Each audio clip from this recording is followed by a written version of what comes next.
The tendency of people in when you're around somebody who's suffering is try to say something that will lift a person's suffering. I think one of the first things you need to say to yourself is, I am absolutely unable to alter this person's experience. So my words are not going to remove suffering. The reason I'm saying that is that it's very easy just to throw spiritual platitudes at people.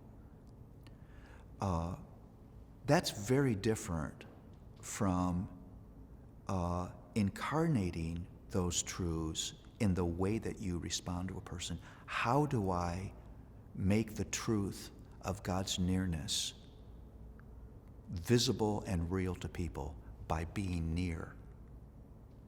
I become the look on God's face. I become the tone of his voice. I become the touch of his hand. I don't give a drive-by, God's near, because at that point it's hard for a person to get a hold of that. I had, for example, people who would text me a choir singing a great hymn on mornings where I was low. That's God coming near to me through somebody who was near. People who would visit me and not preach to me, but ask me questions about what I was going through. That's God caring for me, God entering into my experience. Be the theology that you're preaching to people.